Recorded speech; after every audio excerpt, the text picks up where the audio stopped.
Have you rolling, Bob? You know what that's from? Oh yeah, I know from the Nashville skyline. I'll be alone with you, just you and me. But Hello in there! Hey, what's so important? What you got here that's worth living for?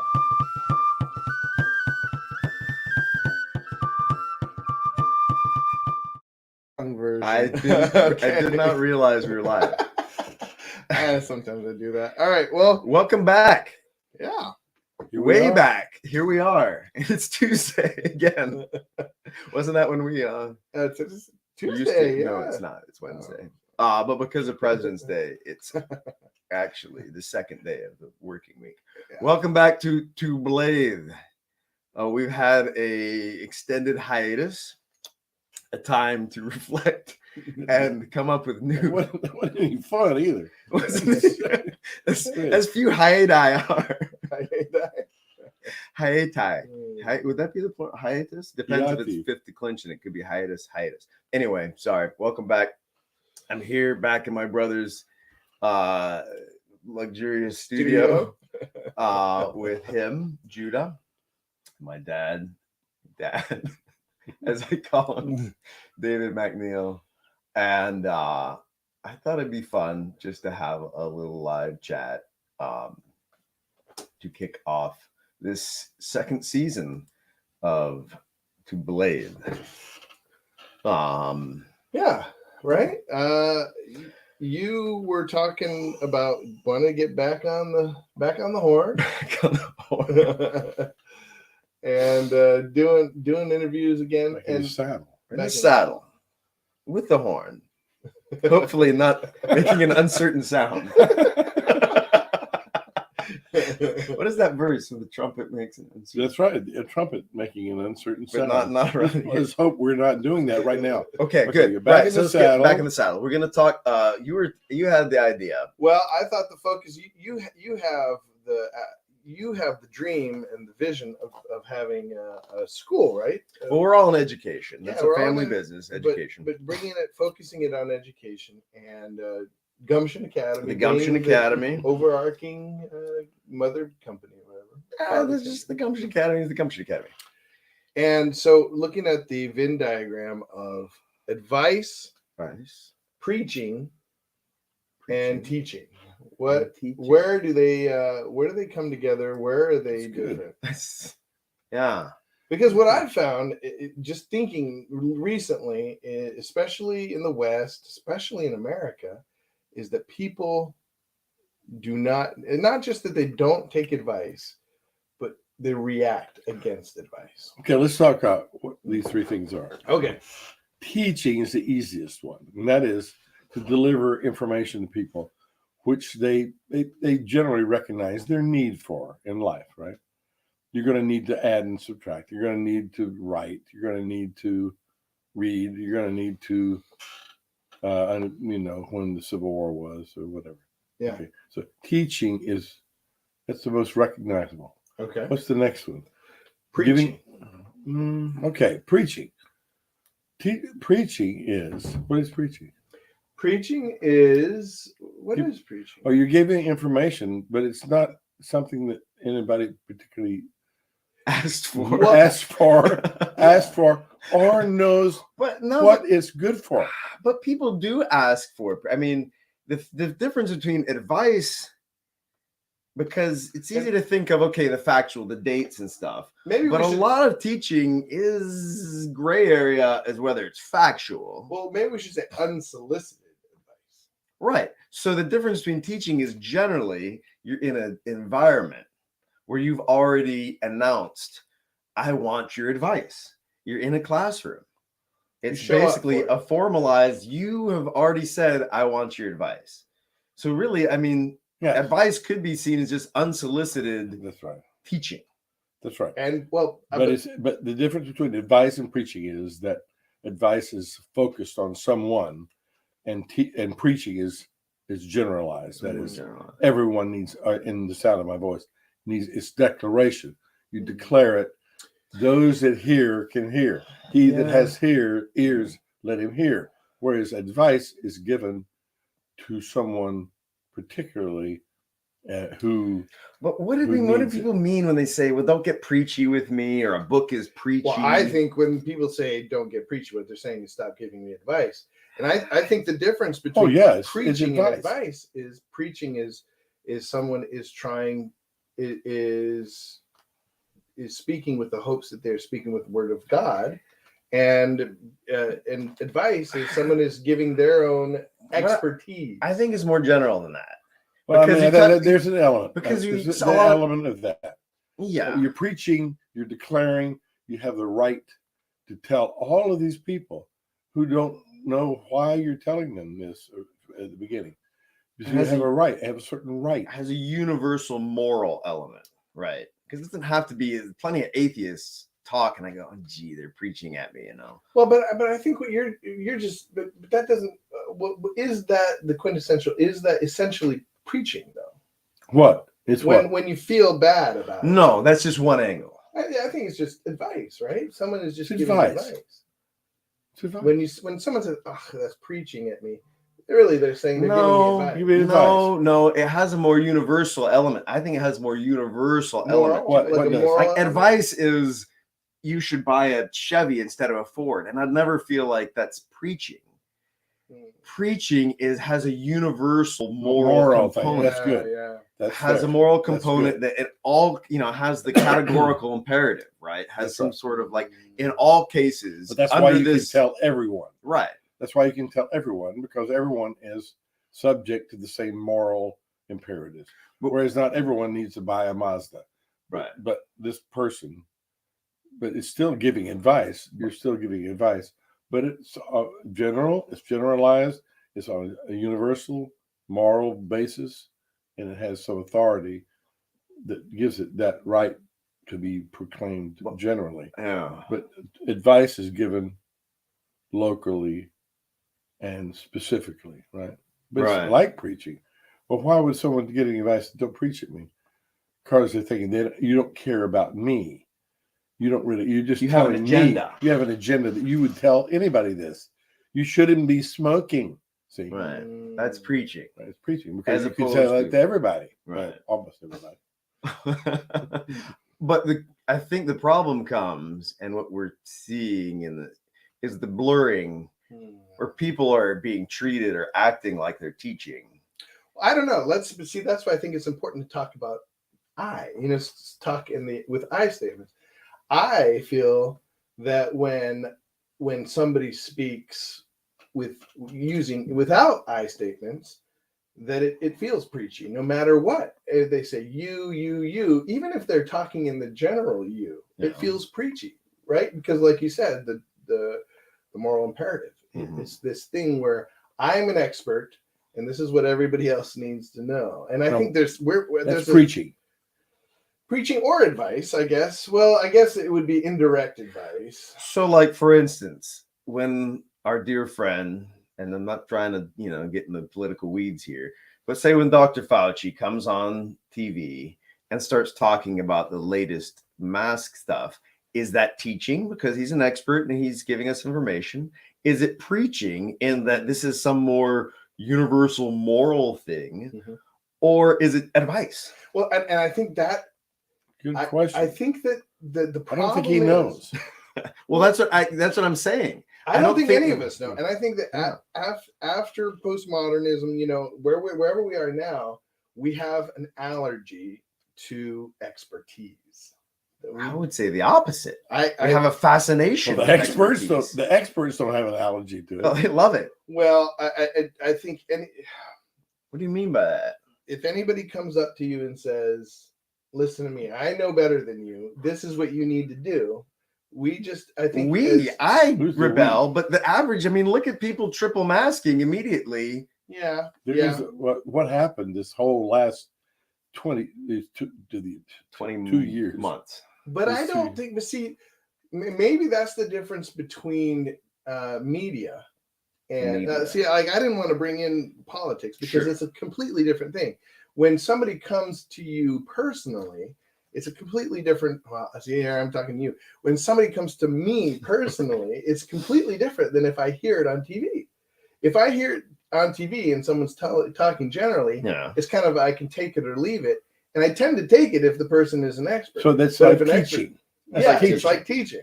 It's information. But if a teacher He's comes putting to me and information. says you and points a finger at me, I typically no.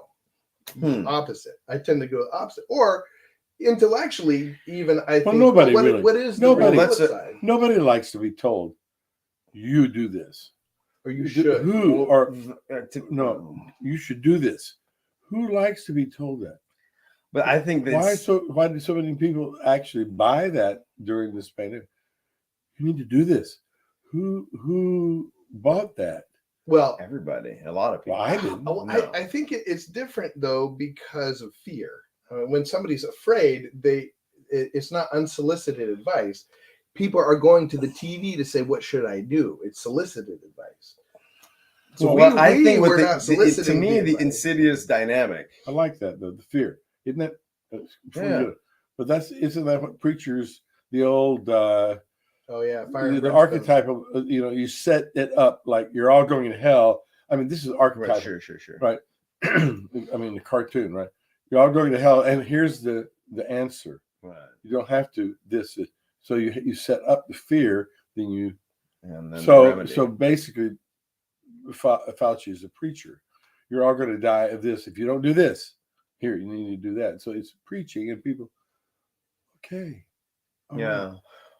I guess I see it more like I that. feel like that paradigm fits, but what I was thinking is insidious is that, like you were saying, people are much more apt to receive advice if it's mediated. Mhm. So as long as they're telling hundreds of thousands of people what to do, Mhm. they'll follow it. So what happens is it tends to feed centralization. They'd rather a dictator that they thousands of miles away than have their neighbor, their grandma. I have friends who are naturally rebellious to their immediate authority structures. Yeah. They don't like their dad or mom telling them what to do. They don't like their grandma telling them what to do. And yet they immediately gobble up anything that comes from some bureaucrat thousands of miles away. Well, and I don't think they What saw is them. that? I don't think they see them as saying you need to do this. Okay. I don't It's think they see diffused. people it as resist. Y'all, we need People to do this. resist. Yeah. So it's good if they are able to identify a problem and they themselves act therapeutically toward themselves. They feel empowered. That's good. So the guy on the radio says, "Have you got high blood pressure? You know, if you take this stuff, you eat. All you have to do is eat this kind of stuff. You don't have to take pills. You eat this." They go, "You know what? I should eat this kind of stuff, Yeah. and I don't have to do all this other." I am making decisions for myself. Right. He doesn't know me. He's just putting information out there. I can take this for myself. Now, what is that? It's taking advice, but it's taking advice that is generally kind of. It's not preaching. Well, there's no personal skin in the game. I mean, there's no Your dignity letting isn't- them down. You're nothing at stake. Yeah. Yeah. If you yeah. stop, they don't even know who you are. They don't care. Nobody wants to take direction from somebody else. I mean, naturally, in the Naturally. flesh, as we say. But I as some would think, say. I feel like, I mean, my sense is that there is a deeper, my hope is that there is a deeper desire to take advice. Mhm. But with that, there has to be that really the mechanisms have broken down since there's not enough give and take. There's not enough skin in the game. You know, if somebody's really there and committed to your life, your wife, whatever, the reason is people hate taking advice from their grandma or aunt or parent is because of a breakdown in society, that something is missing. Yeah, well, one thing we didn't in the Venn diagram we're missing is there's advice, preaching, teaching, and leadership. What is leadership, You right? know, because leadership, I think everybody in time, especially if they are fearful about something, they will go along. They will see somebody's leader, even if that leader is making bad decisions, as long as that person is providing a way forward. direction, some Anyway. kind Well, but he has to share in the problem. Right? Yeah. Well, I don't know. mean, you taking advice doesn't necessarily, in fact, taking taking advice, when I think taking advice means you have the problem. The person that is giving you the advice doesn't necessarily have the problem. Right. I may There's have had the there's problem. a distance. Yeah, He may have had the problem, and But let's no hope that he longer. had. But no, anyway, Whereas leadership is we're all in this We're all together, in this and together, I'm that's right. going to we all usher us out of it. and we're all going to participate in this. We're all going to share the same threat, Yeah. same sacrifice, the same danger. That's the sense, yeah. You know, let's go. That's something We're all in else. this. I mean, well, that was the slogan during the pandemic: is we're all in this together. You know? Yeah, that was the lie. Yeah. Because all the people saying that, none of them lost their jobs. Right. Anyway, we don't want to get into that. But preaching, I think, the best kind of preaching is leadership, right? Mhm. We're all in this situation. I remember going to the Alcoholics Anonymous meeting with my friend. The guy says, "Okay," he started the meeting by saying, "We all know why we're here. Mm. We all know We why all we're know here." why we're here. So we're all moving forward. Nobody was. There was a lot of preaching, maybe. Well, But I guess when we say preaching, we talk about someone who doesn't have the problem again, or has had the problem, and is telling you that have the problem. But Well, I I like don't the know. going kind of bigger and more general. The whole we're all in this together is kind of what separated the novelty of Christianity. Is that before even Judaism or any of the other, the gods, there was the gods, and they didn't have our problem, and they had some kind of either one god or the gods or whatever. And the Christianity was the incarnation of Christ, was God taking on our and shifting from the advice and preaching to the leadership, leading humanity from within. That's good. Leading humanity in towards divinity, but not from the divine side, but from the human side. Mm. And I think it's a model. And honestly, I think of the American government system and most modern democratic institutions as being based on the incarnation, this model of leadership from within, as opposed to divine right of kings or emperors who were divine or whatever. But the servant leader model used to be. And I'm hopeful that actually political evolution and will evolve towards that. I believe that the example and mission of Christ is slowly working its way into human institutions. Not to go, it's a big jump. That's a different topic. But Well, we could talk about that. Yeah, some other time. Yeah. But I like the leadership thing. I mean, I think good teachers are leaders. They say, I'm learning this. I like reading things. This is really good. I read this recently. I remember when I read it, and this is really good. You find this, and remembering that a teacher is just someone who just learned it fairly recently, not 100 years ago, That's my buddy Eric Hanks. He says the best teachers are one step ahead or two steps ahead of the student. In fact, that's my favorite thing about being a teacher. Whenever I get to be a teacher, is I get to learn all this stuff, and I'm just like one step or two steps ahead of the kids, Well, and that's why the I statement thing is so revolutionary for me. Is understanding that as soon as we start talking, even as I'm talking now, I will slip into this when and that easily slips into sounding like preaching or advice, and it separates. And I think we do long for direction, and I think we receive it better, especially in the West, when we hear someone say, "I feel like this," or "I think," or "I experienced this."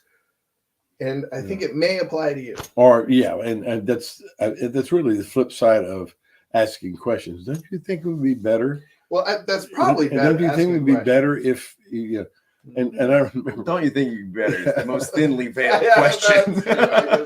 Well, I know. Well, I remember. Technically a question. I remember Dick Strayer asking me, and I was going off to see if I could join this organization. He says, "Now, David, we've had some problems being part of. I just gotten out of the Army, early, And he says, "We've had some problem being a part of an institution, or haven't we?" I mean, that was it, but it was really sweet. It was like I'm making it sound a little bit more preachy, but Sure. But he was asking me, but he was asking me, it was good.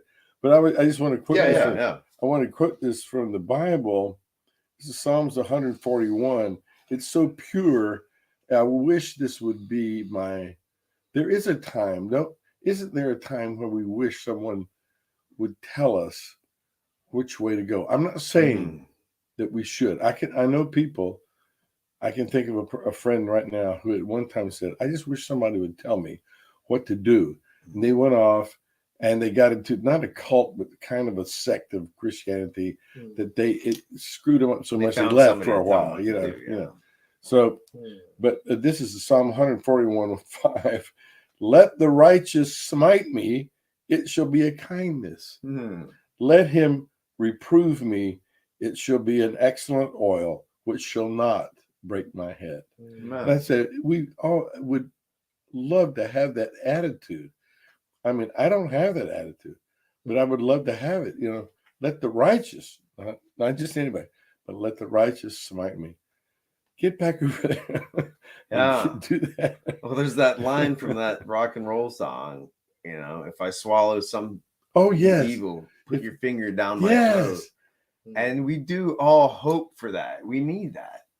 If we're lost, if we're amiss, we want somebody. If I swallow anything evil, put your finger down my throat. Excellent. It's such a beautiful thought that we need other people to do things that are very uncomfortable to redirect our path. So that we won't die. But to me, what that means is we need people we love and we trust, and we cede our sovereignty to people we trust, not some distant bureaucrat expert, but our wife, our grandmother, our father, our pastor, our good friend, our dear friend who loves us, who can have that. I always think this image, it comes to my mind a lot in these political questions, is Ulysses tied to the mast, screaming, "Untie me," and they don't untie him because he had earlier trusted them and said, "Tie me up." Don't listen to a thing I say. And to me, that's what I want somehow to be a politic based on that ground up, that grassroots intercommitment, skin in the game. But I think the difficulty with that is the people that need the most advice. Theoretically, in my experience, the people that need most advice are the people that aren't soliciting it, aren't submitting, don't have the wherewithal to submit to a community or right. Well, and the problem is it's much easier if you organically come into those things. It's hard to create those around yourself, and if you wander far enough off the map, they will be created for you. What is that? What will be prison or something like that? If you don't take enough advice, then eventually, somebody, whether it's institutional prison or just somebody who's tired of your crap or whatever, smack you on the head. Mr. Wagner used to call, remember that big stick he used to have to pry things? He called it the negotiator. Well, what is it what is it really sad? What's sad, I think, is that we hate with a very deep, difficult to understand animus anyone telling us what to do, or not anyone telling us what to do, but nailing us for something that we shouldn't be doing, right? And you should be doing this. No one wants to be told, Dave, you're doing this. It's bad. Do this. What I'm contending though is that just a hard. There are circumstances under which we do take that, and the reason we hate it. Can you think right? Well, I think the reason we hate it is because when it comes from somebody who hasn't paid their dues, who hasn't demonstrated that they're willing to hurt for me, and I think again that's the Christian message. People come out of the blue. They haven't carried my burden. They haven't come over and helped and hurt me. They haven't let me cry on their shoulder or whatever. They don't have any skin in the game.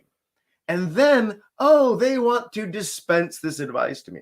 Whereas when somebody has bled for your sake, when they have hurt with you, you take that advice. Well, and when they are ready and they know that they're likely to hurt again when you fail, and they're willing to take that, to suffer that because they love you. Because they love you. Yeah. Well, that to me is the kernel that is the key to this. I think that is the tragic state of where we're at in the West, is that few people have any of that in their life. No, I mean, how many people do I have that I could feel like that would apply to right now? Sure. We don't build communities of people that sacrifice for each other. And we don't have mechanisms for. Maybe we do, and we don't take advantage of them. But we don't have mechanisms for sacrificing for each other because of the independence, right? So when people had to, needed help or whatever, but since we have this huge safety net, and again, it goes back to who is sacrificing to help us? Well, the government, or that's the safety net, and so that's where people look for that level of advice. But if they had a community of people around them, right, we're outsourcing our suffering. When did you get and take the most advice? I can remember exactly when I did. When you did? That's what I was going to ask. Yeah, I have to think about it. When I was in college. You're in college. Yeah. And when I fell in with a bunch of guys, 4 years with a bunch of guys. It changed slightly here and there, but they were a core bunch of guys, and they started off very early, and then they would give me nicknames or something like that, and I'd say, "Am I that way?" or something like. And they called me the Barbarian of Omega. That's what I said, "Why do they call me that?" and I mean, I must have had some really slovenly habits. Of course, I don't have them now. But they, and of course, I can remember the last. And the same, one of the guys was, I just told the story last night. I come back from hitchhiking around Northern California and kind of, after I got out of the Army. And I see my friend Don Welch, who was, he's gone now, and very smart guy, very sweet guy. And I was talking to him. I said, Don, I'm going to go back to my parents now and go back home. I think I found my center. And I think everything is going to be right if I just don't talk too much. He says, "Good luck, man." I mean, see, that was a great way to give me some advice. Yeah. See, I mean, because he loved me. And you knew he loved you, and you knew he knew you. But he comes in, but that was one of the guys in college. In college, you got a lot of attention. You gave a lot of attention to other people because you were with each other. You were with each other. You had those guys. You had those guys all the time. You were with them all the time. You're changing a lot. Yeah. And you're in kind of a risky influx. Risky environment. And you get to know yourself by seeing the way they saw you. They saw you. Now later, you get your persona. You make your persona. You get it. That's when you're in danger. I think you get your persona. That's when because it threatens your identity. I'm in danger. For like. Well, you get a wife, and your wife takes care of a lot of that. Now your buddies are not, but you, Paula, you have friends, and you actually go around seeking a lot of that, giving a lot of that, and seeking, right? Really continuing that thing that went on after college. Yeah, right? I've tried to, because I don't think it has to be. I think the modern experience is just a little condensed version of that in college.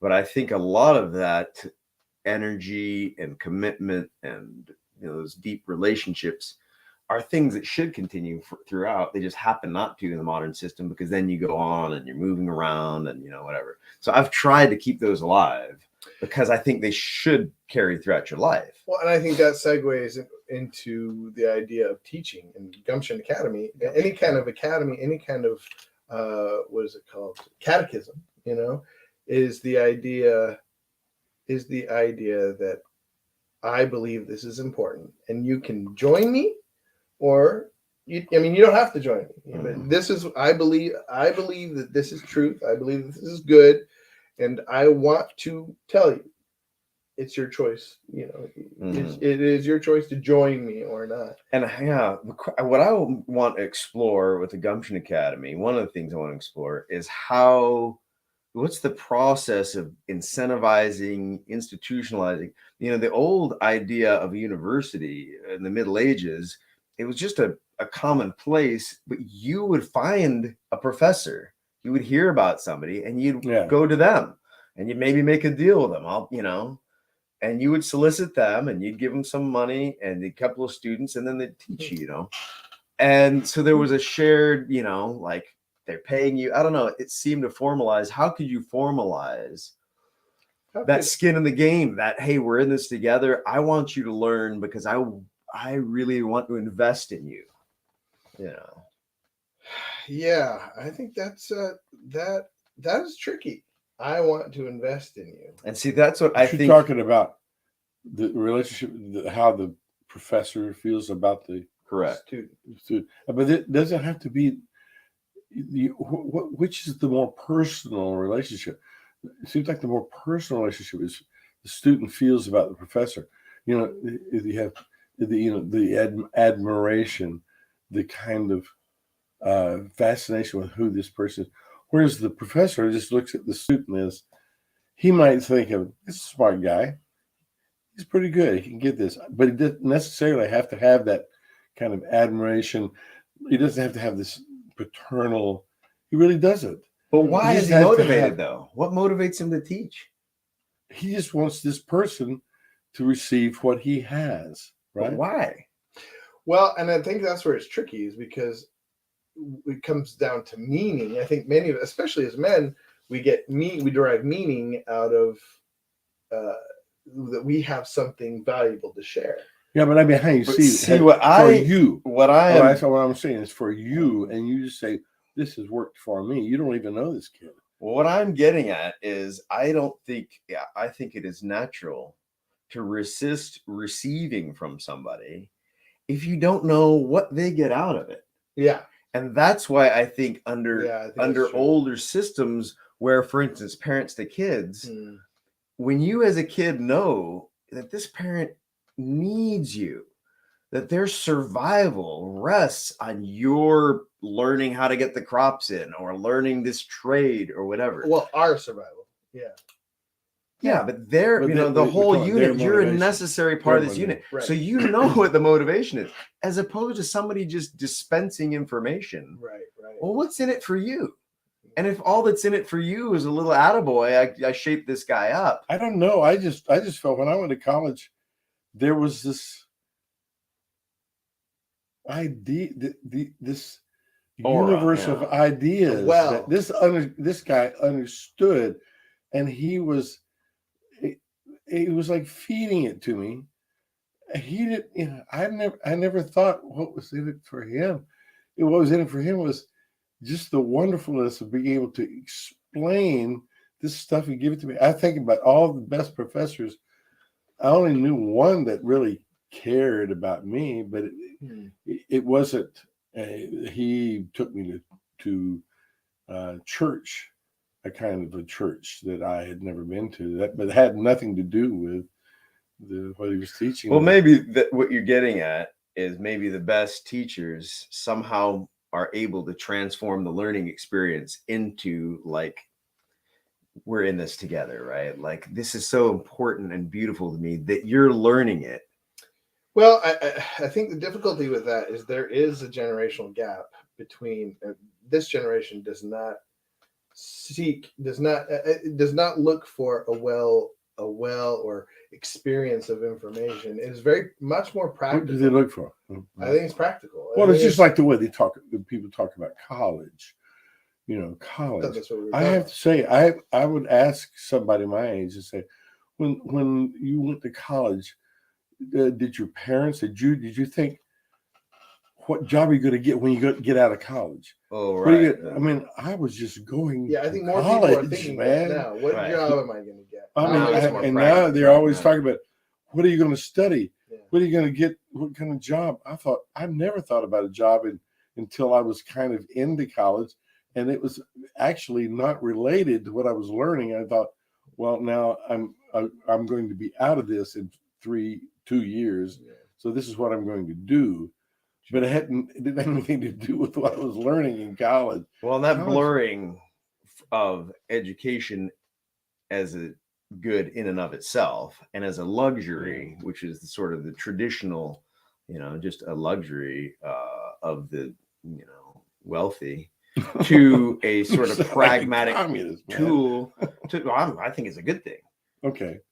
It's great. A great luxury of the wealthy. I want everybody to be wealthy and have that luxury.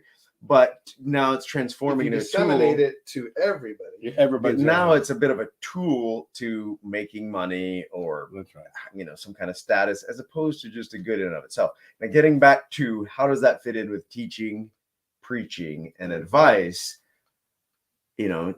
Is teaching training? What's the difference between teaching and training? Because teaching Training, has yeah. a sense of the information, the knowledge is good in and of itself. And the difference between training and teaching too, because I was thinking about this when we were talking about advice. Most advice I've ever gotten was in the job, but really that was training. Right? And I was just a blank slate, and I knew exactly but teaching, there is a certain amount of I don't know what I need, Right. and I hope you can tell me what I need. And we don't know why you're learning it. Right. I'm searching. It is one of those. I mean, it's kind of like the Pelosi version. You've got to read the book to find out why you like it. There is something that should not be how our bills are, but there is a very much part of that in education. When you submit to a teacher, you know better than I do, and you can tell. You have to just trust that this will justify itself. Why are we learning? The class. Why are we learning? Shakespeare. Well, why? When you learn it, you'll understand why. You have to learn it, really. But don't you to think? Appreciate it. Don't you think if you don't have some kind of attractiveness in the way you talk, in the way you present, the person won't. Right. At the end of the day, I mean, part of it, what you're saying is part of it is you're learning it to be like me. Yeah. The teacher, I want to be like them. That's right. People would say, I was teaching English, and I'm saying, okay, it's like, I don't like his hitting his sister. No, I know you say, I don't like him hitting his sister, but I don't like his hitting his sister. Oh, I say, I don't like it. Yeah. But the question is, do you want to talk like you, or do you want to talk like me? Right. That's what it comes down to. I'm a teacher here. But I mean, I didn't say it that way, right? But I mean, at the end of the day, that's what. Yes, you were happy to go on being a doofus, or you can be like me. And I've had courses. I've had courses. Guys knew a lot. I remember my lit teacher. Yeah. I'm not going to tell his name. I don't want to defame. He was great. But he would go on. It's like 3:30 in the afternoon about Beowulf or somebody, and man, 3:30 in the afternoon. And I remember I was right behind Diane Peterson. She had big old head of hair like this, and I just slipped right on down. And I mean, because he just went, hey. Well, and I thought, but he knew a lot. Yeah, but somehow he didn't. But somehow he didn't attract me to think I want to be like this guy. Yeah. I want to know what he knows. Well, but I believe there's a universal or a wide swath of people in this generation that relationship has been broken. Whereas we don't say anymore, I want to be like you. We say, screw you, give me what I need. Yeah, I've been there. I don't want to be like you, dude. You just happen to have this thing. Yeah, you have something. This education. If you don't, I'm out of here. Right. It's this like compartment tools. Yeah.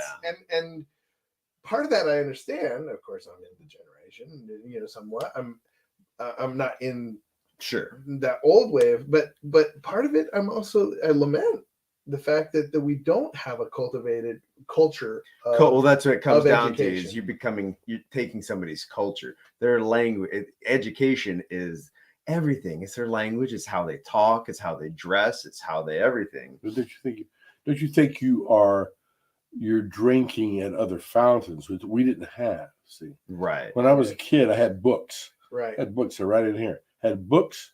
Had school. Yeah. I had a A few. little bit of television. Well, you had television, but television was obviously Entertainment. well, it was either entertainment or flat news, but mostly entertainment, and mostly entertainment. Obviously, it was not talking about the way things are, the way things how people should be. Now you have all kinds of shows on TV. I guess I don't watch TV anymore, but I'm on internet. You have all kinds of things where people Sources, like this, right? You're getting. Here we are. You're sourcing ideas. You don't have to go to college. Yeah. Right. Well, we go to college. Why? Because they're smart people. And I just show up and I'm going, tell me what life is about. Right. It was centralized then. Now it's decentralized. Yeah. And I think in the ebb and flow of things, there's decentralizing, then re-centralizing and decentralizing. We got to wrap it up. Okay. So I'm hoping to get both of y'all involved in putting these ideas into practice. The Gumption Academy, to Blathe, and doing what we can to pass on, impart what we can, and to learn together. I want to bring people in who I respect, who I want to hear from, like Dad, like you, like other people that I've brought on the show here, and new people. And hey, here's somebody I want to listen to. Yeah, I think has something value. If you want to join in and listening to them with me, you're welcome. Okay. I like that. Me too. Cool. Real quick, let's see if we had any comments. I'm sure we did. Yeah, Maybe 11. Probably always one person. No. Let's see. Well, never mind. Okay. Anyway, signing welcome off. back. Thanks for joining us. Thanks for listening to our blathering to Blathe. All right. What do you have that's worth living for? Hello in there. Hey,